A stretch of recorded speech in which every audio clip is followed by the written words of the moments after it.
I mean, I think he worked with journalists, but I think that he was acting in his capacity as a government official. Washington Journal airs live every morning starting at 7 Eastern here on C-SPAN. The House is coming back in now for votes on measures debated earlier. H.R. 2611 by the yeas and nays. The first electronic vote will be conducted as a 15-minute vote. Remaining electronic votes will be conducted as 5-minute votes. The unfinished business is the vote on the motion of the gentleman from Wisconsin, Mr. Petrie, to suspend the rules and pass H.R. 2576, on which the yeas and nays are ordered. The clerk will report the title of the bill. Union Calendar Number 110, H.R. 2576, a bill to amend Title 49 United States Code to modify requirements relating to the availability of pipeline safety regulatory documents and for other purposes. The question is, will the House suspend the rules and pass the bill? Members will record their votes by electronic device. This is a 15-minute vote.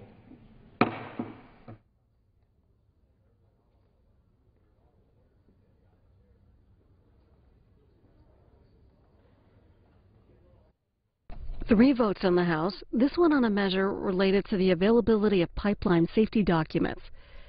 Tomorrow, members will debate two bills that delay parts of the health care law, the employer mandate, which the Obama administration has already postponed for a year, and also the individual mandate. The House Rules Committee continues to meet this hour on setting the guidelines for floor debate on the measures, and you can see that meeting right now on C-SPAN 3. Also today, the Senate confirmed Richard Cordray as director of the Consumer Financial Protection Bureau. The vote was 66 to 34. 12 Republicans joined 52 Democrats and 2 independents in favor of the nomination. Richard Cordray was confirmed after the Senate reached agreement today on how to move forward with his and other executive nominations, avoiding the so-called nuclear option of changing filibuster rules. As part of the deal, President Obama will withdraw 2 nominees to the National Labor Relations Board, Sharon Block and Richard Griffin, who he put on the agency with recess appointments in January of last year. As always, you can follow the Senate on C-SPAN 2. Attorney General Eric Holder condemned Florida's Stand Your Ground law today in a speech at the NAACP's National Convention in Orlando. We'll pick up what Mr. Holder said a few minutes into his remarks as this vote continues.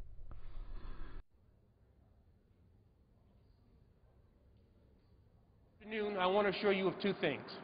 I am concerned about this case. And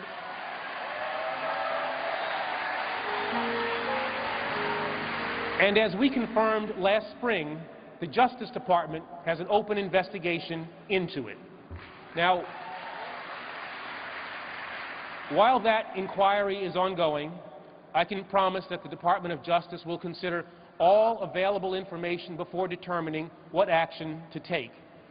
But independent of the legal determination that will be made, I believe this tragedy provides yet another opportunity for our nation to speak honestly and openly about the complicated and emotional charged issues that this case has raised. Years ago, some of these same issues drove my father to sit down with me to have a conversation, which is no doubt familiar to many of you, about how as a young black man I should interact with the police, what to say, and how to conduct myself if I was ever stopped or confronted in a way that I thought was unwarranted.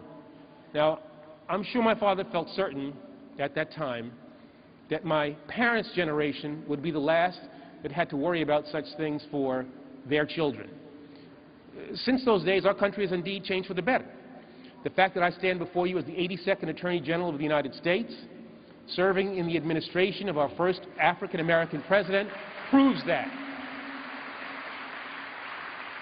Yet, for all the progress that we've seen, recent events demonstrate that we still have much more work to do and much further to go.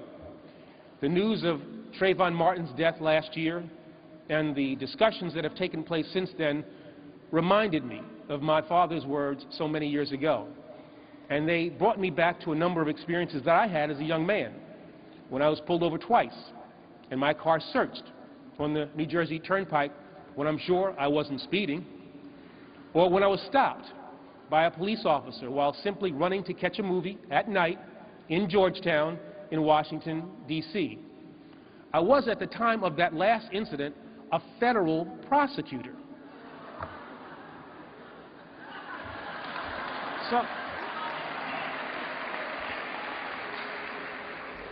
Trayvon's death last spring caused me to sit down to have a conversation with my own 15-year-old son, like my dad did with me. This was a father-son tradition I hoped would not need to be handed down. But as a father who loves his son and who is more knowing in the ways of the world, I had to do this to protect my boy. I am his father, and it is my responsibility not to burden him with the baggage of eras long gone, but to make him aware of the world that he must still confront. This is a sad reality in a nation that is changing for the better in so many ways. As important as it was, I am determined to do everything in my power to ensure that the kind of talk I had with my son isn't the only conversation that we engage in as a result of these tragic events. In the days leading up to this weekend's verdict, some predicted and prepared for riots and waves of civil unrest across the country. Some feared that the anger of those who disagreed with the jury might overshadow and obscure the issues of the heart of this case. But the people of Sanford, and for the most part thousands of others across America, rejected this destructive past. They proved wrong those who doubted their commitment to the rule of law. And across America, diverse groups of citizens from all races, backgrounds, and walks of life are instead overwhelmingly making their voices heard, as American citizens have the right to do, through peaceful protests, rallies, and vigils designed to inspire responsible debate, not to incite violence and division. And those who conduct themselves in a contrary manner do not honor the memory of Trayvon Martin. I hope that we will continue to approach this necessarily difficult dialogue with the same dignity that those who have lost the most, Trayvon's parents, with the same dignity that they have demonstrated throughout the last year, and especially over the past few days. We should be proud of those two people.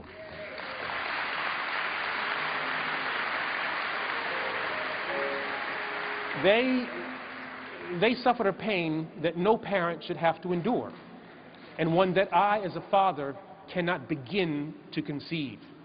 As we embrace their example, and as we hold them in our prayers, we must not forgo this opportunity to better understand one another. And we must not fail to seize this chance to improve this nation that we cherish.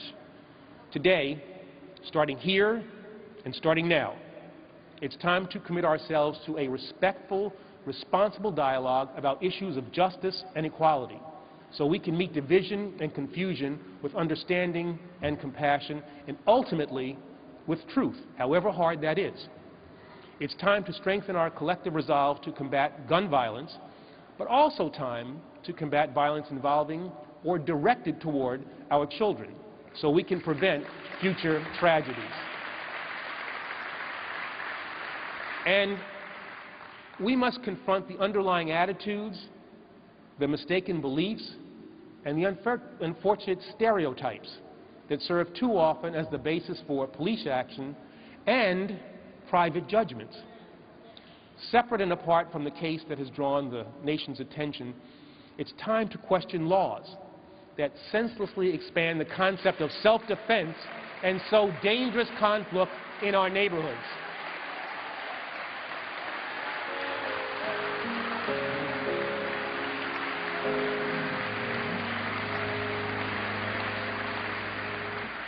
These laws try to fix something that was never broken.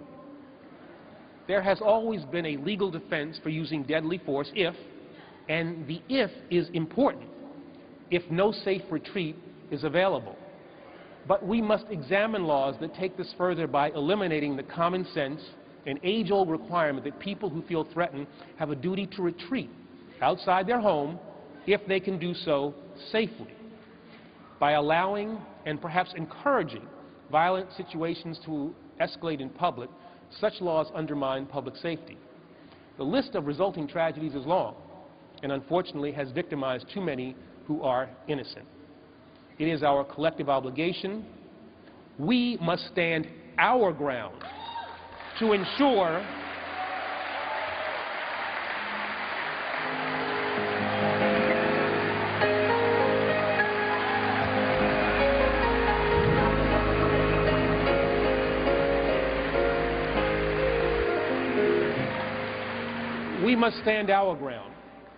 that our laws reduce violence and take a hard look at laws that contribute to more violence than they prevent.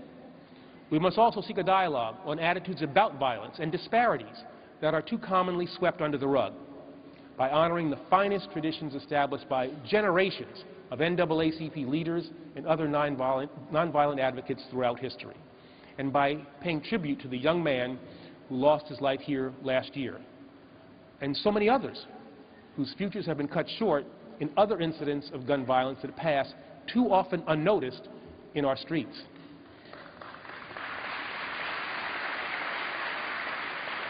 And we must do so by engaging with one another in a way that is at once peaceful, inclusive, respectful, and strong. As we move forward together, I want to assure you that the Department of Justice will continue to act in a manner that is consistent with the facts and the law. We will not be afraid. We are committed to doing everything possible to ensure that in every case, in every circumstance, and in every community, justice must be done. For more than a century, this organization, founded in 1909, the NAACP has led efforts to do just that, standing on the front lines of our fight to ensure security, opportunity, and equal treatment under law. Especially in times of need and moments of danger, you have dared to seek opportunities for progress and growth, challenging this nation to aim higher, to become better, and to move ever closer to its founding ideals.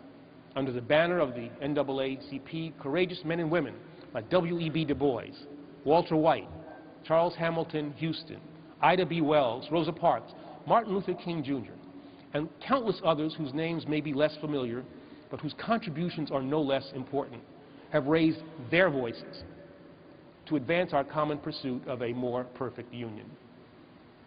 Their stories prove that today's civil rights leaders can best honor the progress of the last century by planning for the challenges of the next. Their examples remind us that, as recent events illustrate, our work is far from over, and it's time to acknowledge once again that we have much more to do. After all, we come together today in another moment of need, during a year defined by historic milestones, including just last month, the 50th anniversary of the infamous Stand in the Schoolhouse Door, when two brave young students enlisted the advice of NAACP lawyers, support of the Justice Department, and the protection of the National Guard to step past Governor George Wallace and to integrate the University of Alabama. 50 years ago, last month, one of those students, Vivian Malone, would much later become my sister-in-law.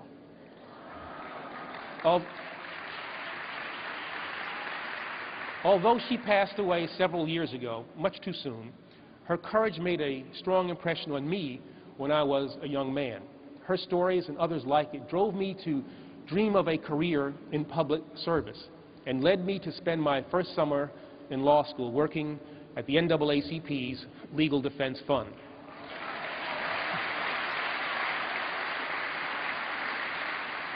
And Vivian's memory inspires me to think often of the historic speech that President John F. Kennedy delivered on that fateful night when she integrated the University of Alabama 50 years ago last month, when he addressed the American people, expressed his support for Vivian and her classmate James Hood, and described the cause of civil rights as a moral issue, and to use his words, that as old as the scriptures and as clear as the Constitution.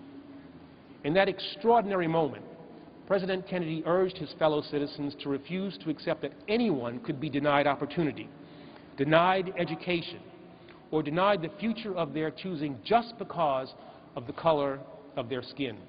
And he called on Congress to pass sweeping civil rights legislation, outlining a series of proposals that would later be included in the Civil Rights Act of 1964 and the landmark Voting Rights Act of 1965. Once signed into law by his successor, President Lyndon Johnson, these proposals affirmed and codified into law the greatest of American ideals, that all are created equal. They established protections for the rights to which every citizen and every eligible voter is entitled, and they came to represent nothing less than the foundation of the modern civil rights law.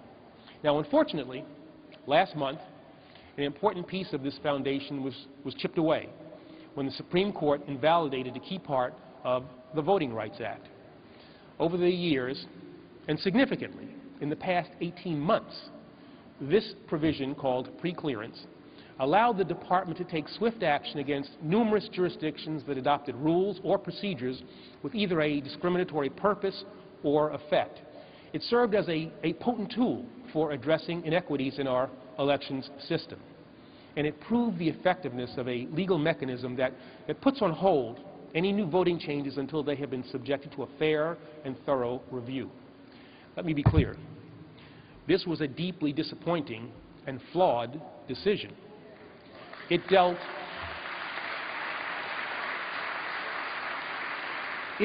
a serious setback to the cause of voting rights. And like all of you, I strongly disagree with the Court's action.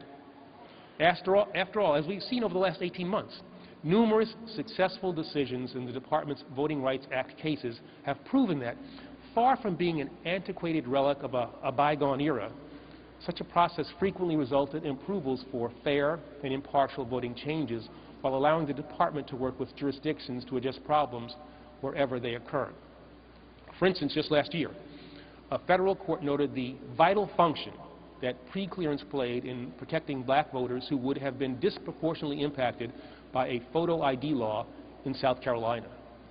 Because of the Department's engagement with the state during the administrative review and later litigation, South Carolina officials changed how their new voting statute will be implemented in future elections and to eliminate what would have otherwise been a dramatic discriminatory effect. Another court cited the Voting Rights Act in blocking a Texas congressional redistricting map that would have discriminated against Latino voters, noting that the parties, and this is a quote, provided more evidence of discriminatory intent than we have space or need to address here, unquote. That's a federal court. These cases and many others illustrate that these problems are real. They are significant. They corrode the foundations of our democracy, and they are of today, not yesterday. In fact, despite last month's ruling, every member of the Supreme Court has agreed that, as the Chief Justice wrote, and I will quote again, voting discrimination still exists. No one doubts that, unquote. That's the Chief Justice. Therefore, the struggle for voting rights cannot be relegated to the pages of history.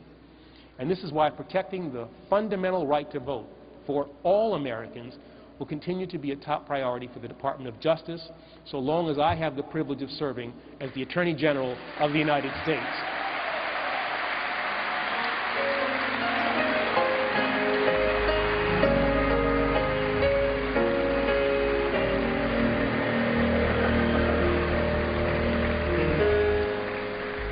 It's also why, although I remain disappointed with this outcome, I believe we must regard it not as a defeat, but as a rare and historic opportunity for Congress to consider new legislation, restoring and even strengthening modern voting protections in a manner that's consistent with the record established by one of the most effective civil rights laws in American history. After all, in the nearly half-century since its passage, the Voting Rights Act enjoyed broad, bipartisan support on Capitol Hill as well as in the executive branch. Its most recent authorization passed Congress with near-unanimous support in 2006 and was signed into law by President Bush, just as prior reauthorizations had been signed by Presidents Reagan, Ford, and Nixon, Republicans.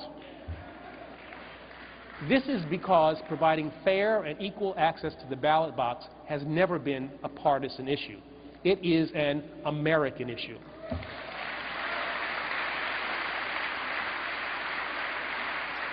It's about the core values that define us as a nation and who we say we are as a people. Whatever solutions our congressional leaders consider, I urge them to bear in mind as they move forward that the right to vote is both a guarantee and a sacred duty conferred by citizenship and protected by the United States Constitution. Quite simply, Congress must take steps to ensure that every eligible American has equal access to the polls. In the meantime, the Justice Department will continue to monitor jurisdictions around the country for any changes that may hamper voting rights. We will not hesitate to take aggressive action, using every tool that remains available to us against any jurisdiction that attempts to take advantage of the Supreme Court's ruling by hindering eligible citizens' free and fair exercise of the franchise. We will also not wait for congressional action to refine and to refocus our current enforcement efforts. In fact, I am announcing today that I have directed the Department's Civil Rights Division to shift resources to the enforcement of Voting Rights Act provisions that were not affected by the Supreme Court ruling.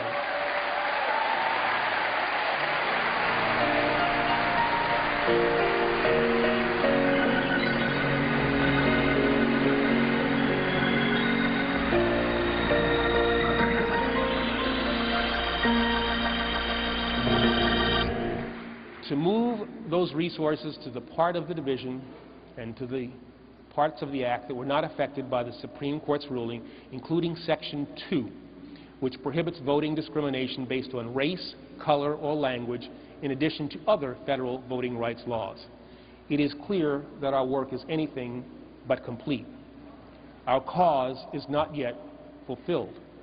And for all the progress that we made over the last 104 years, our nation's journey along the road to equality and opportunity is far from over. This journey goes on every day in the efforts of those who seek to extend the legacy that our predecessors have established by combating violence and realizing America's founding and enduring promise of equal justice under law. It goes on in the steadfast commitment of my colleagues throughout the Justice Department and the entire Obama administration to prevent all types of civil rights violations. Most of all, it goes on in the passionate advocacy of concerned, dedicated, and ultimately hopeful men and women in and far beyond this room, the members and leaders of America's oldest and largest civil rights organization.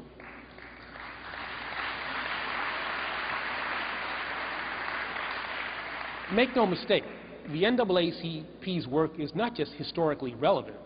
It is and will always be a vital and contemporary part of what makes this country truly exceptional.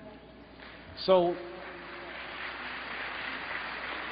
let us pledge that we will honor heroes like Dr. King, Medgar Evers, my Vivian Malone, and so many others who have struggled, sacrificed, and died for the freedoms that we now enjoy by zealously guarding the progress they achieved and matching their contributions with our own. Above all, let us act with optimism and without delay to seize the really breathtaking opportunities now before us, to see that justice is done and strengthen our nation's long tradition of increasing opportunity and inclusion, and to continue the work that constitutes our shared purpose and must always remain our common cause, the enduring pursuit of a more equitable, more just, and more perfect union. Thank you all very much.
being in the affirmative, the rules are suspended, the bill is passed, and without objection, the motion to reconsider is laid on the table.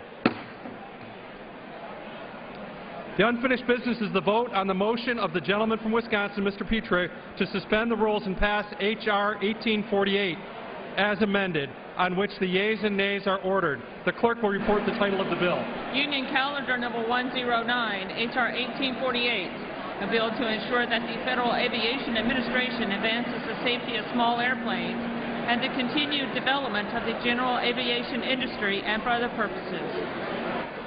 The question is, will the House suspend the rules and pass the bill as amended? Members will record their votes by electronic device. This is a 5-minute vote. This vote on a bill dealing with the Federal Aviation Administration's approval process of safety advancements in small planes. One more vote after this one. Liz Cheney announced today that she'll challenge Wyoming Senator Mike Enzi in a Republican primary next year. Politico writes that the daughter of former Vice President Dick Cheney worked in the State Department and the Agency for International Development during the George W. Bush administration. And the Associated Press reports that the head of the National Republican Senatorial Committee says the organization will back Senator Enzi over challenger Liz Cheney in the campaign for the Republican nomination in Wyoming.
being in the affirmative, the rules are suspended, the bill is passed, and without objection, the motion to reconsider is laid on the table.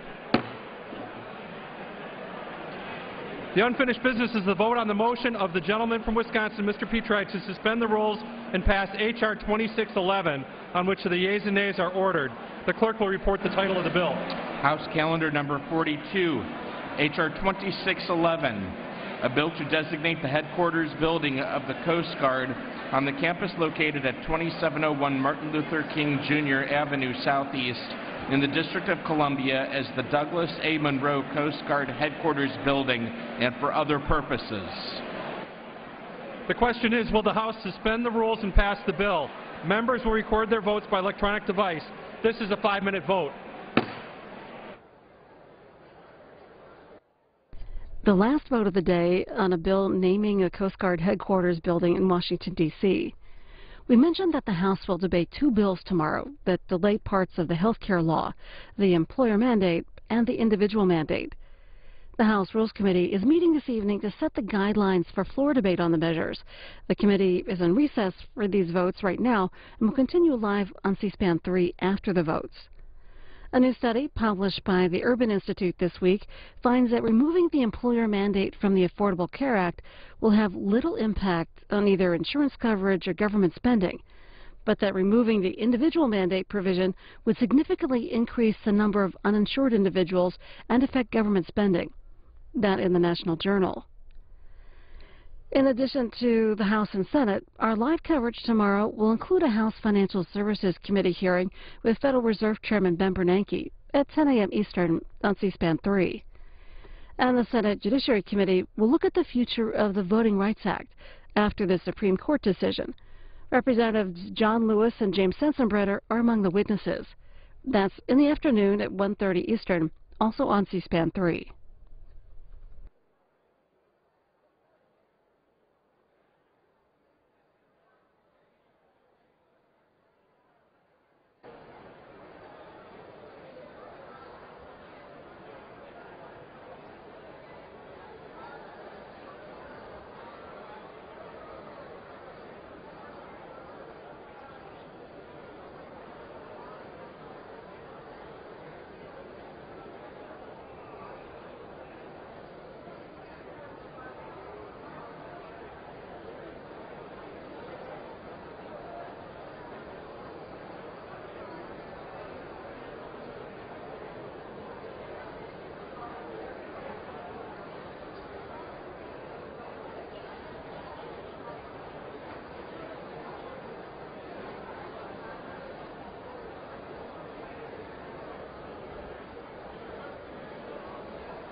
The yeas are...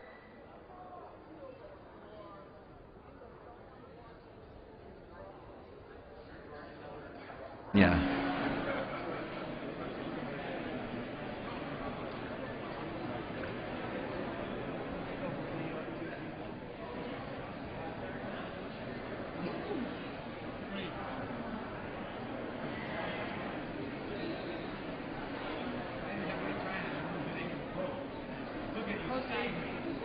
Mr. George Miller of California votes aye.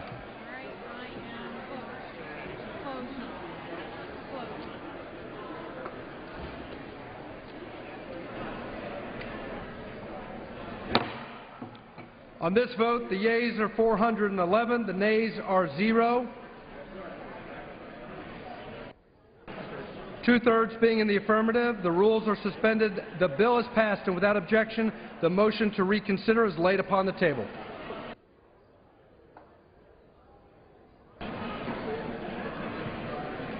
For what purpose does the gentleman from Texas seek recognition? Mr. Speaker, I ask unanimous consent to remove the gentleman from Wisconsin, Sean Duffy, from H.R. 1962. Without objection, so ordered.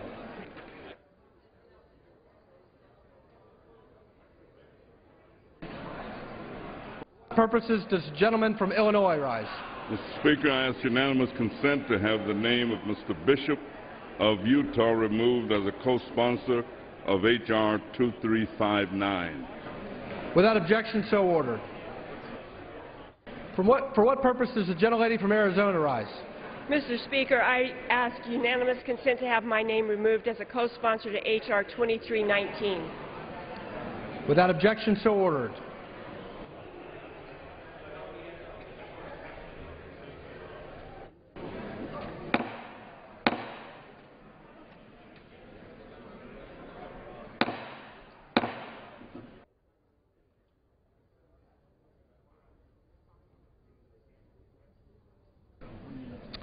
The chair will now entertain requests for one-minute speeches. For what purpose does the gentlewoman from Florida seek recognition? To address the House for 1 minute and revise and extend my remarks. Without objection, so ordered. Thank you, Mr. Speaker. I rise in support of a Marine who desperately needs our help. Corporal Armando Torres was kidnapped in Mexico more than 2 months ago. Minimal attention here in the U.S. and in Mexico has allowed Armando's kidnappers to think that we've given up. They are wrong. The United States does not give up and does not leave one of our own behind. The kidnapping of a United States citizen and a Marine will not be tolerated. Armando served our country honorably, and now it is our duty to serve him well now. Mr. Speaker, as you know, the bond between Marines can never be broken. In the coming days, Marines here in the House will come together on this floor for their brother. I invite all members to join us and show that we will not rest until we bring Armando home.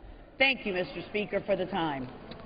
The gentlewoman yields back. For what purpose does the gentleman from New York seek recognition? Without objection, the gentleman is recognized for 1 minute. Thank you, Mr. Speaker. I rise today to recognize the Watervliet Arsenal, which celebrated its 200th anniversary on July 14th. Watervliet is the nation's oldest continuously operated arsenal, having begun its manufacturing of military hardware during the War of 1812. For 200 years, the arsenal has produced critical weapons, parts, and material that have been indispensable to our nation's defense.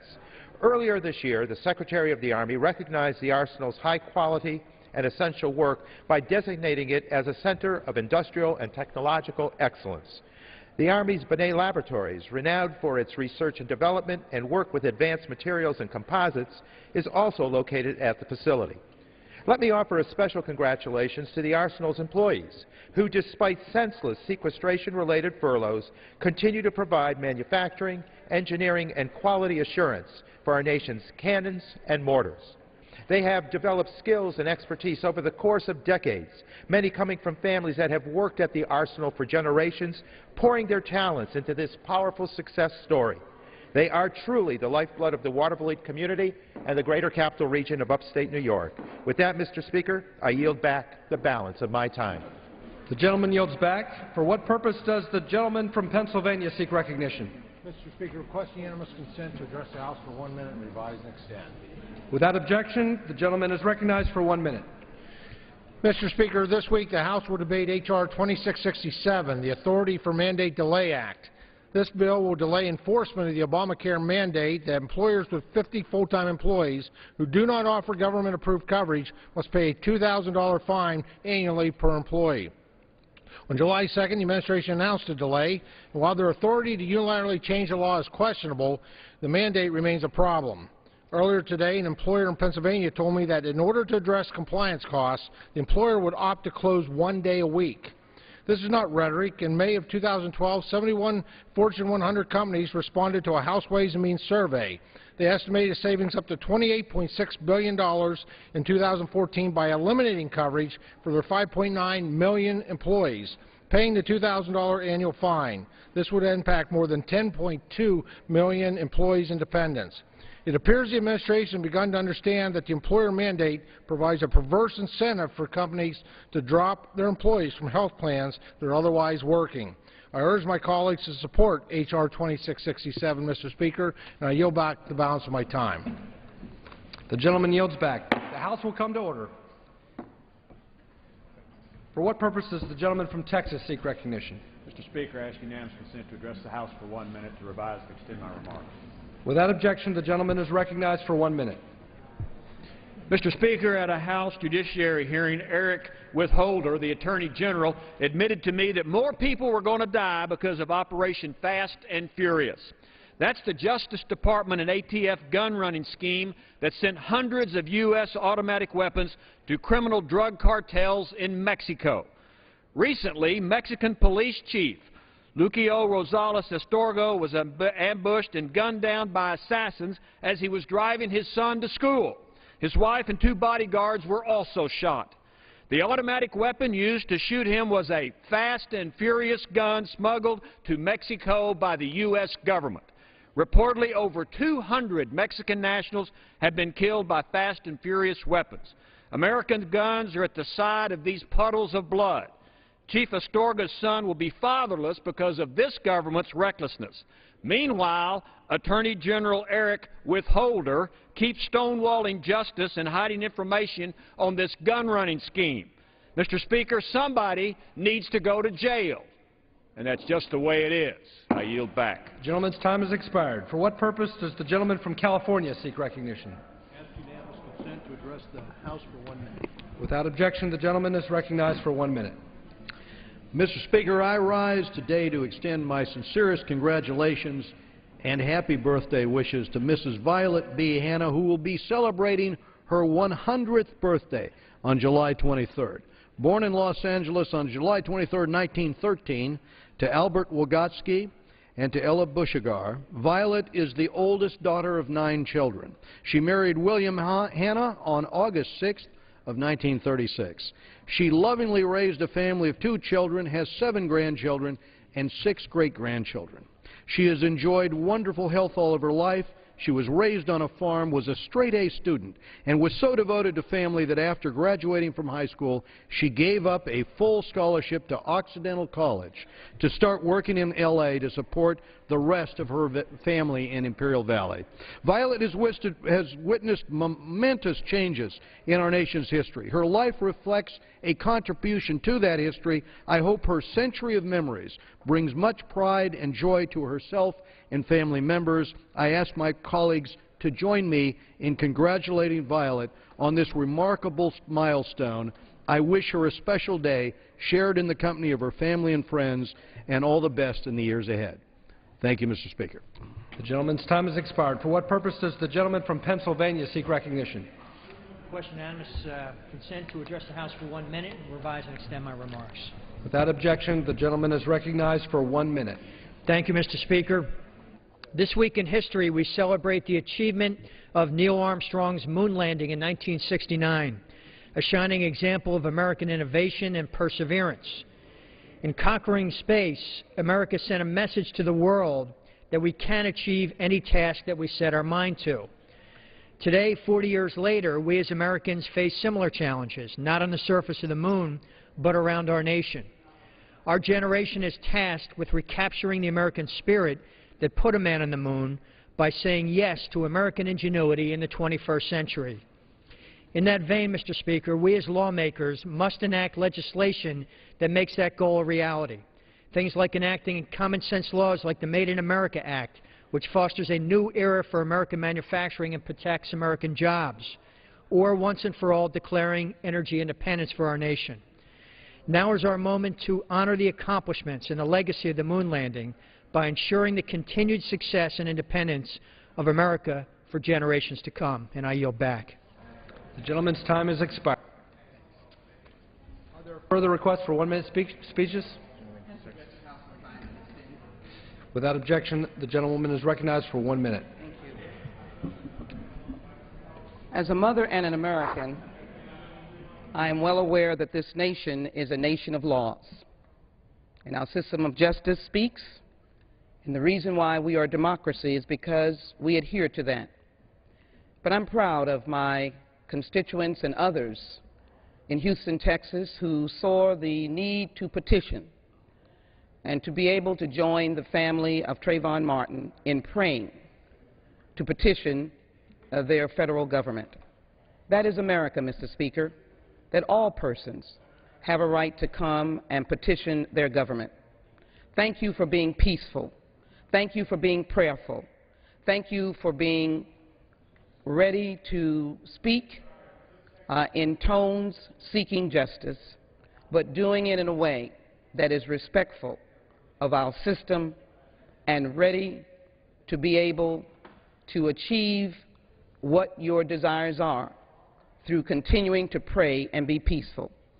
In Houston, Texas, that is what occurred, and I want to say thank you for that peace and that respect of the dignity and democracy that America is and the respect for Trayvon Martin's family. I yield back. The gentlewoman's time has expired. For what purpose does the gentlelady from Florida rise? Without objection, the gentlewoman's request is granted. Mr. Speaker, Trayvon Martin, a young constituent of mine that lived only blocks away from me, was brutally murdered in Sanford, Florida. I know within my heart, and will always know, that things should have been different. But I accept the law. I was one of the loudest voices calling for a fair trial for Trayvon after he was profiled racially, he was followed, he was harassed, and he was shot in the heart. And so on Sunday in Miami-Dade County, all of the churches held prayer services. All of the churches prayed for the Martin and Fulton families. All of us are so saddened because we have lost our son Trayvon, who was only 16 years old. He had only been 17 for 2 weeks. God bless our justice system, that they will see that it should not end here. We must make sure that justice prevails for Trayvon Martin. Has expired. For what purpose does the gentlewoman from Minnesota seek recognition? To address the House for 1 minute and with permission to revise and extend a press unanimous consent. Without objection, the gentlewoman is recognized for 1 minute. Thank you, Mr. Speaker. I'm a mother of 5 biological children and of 23 wonderful foster children. And my heart is broken, as my colleague's heart is broken, over any teenager whose life is taken away from them. But I believe without a shadow of a doubt that it doesn't matter the color of a person's skin in the United States when it comes to justice. Lady Justice has the blindfold over her eyes because justice is colorblind. Justice shouldn't look at the color of our skin or our ethnicity or our financial background. Facts have to be recognized as facts. Law has to be recognized as law. And no matter if we are white or black or Hispanic or Asian, whatever our background, justice must be served. And that's why we need to stand up and stand up for justice in this country, not have justice that is separate for blacks or separate for Hispanics or separate for whites. We all need to be one under our law, and I yield back. The gentlewoman's time has expired.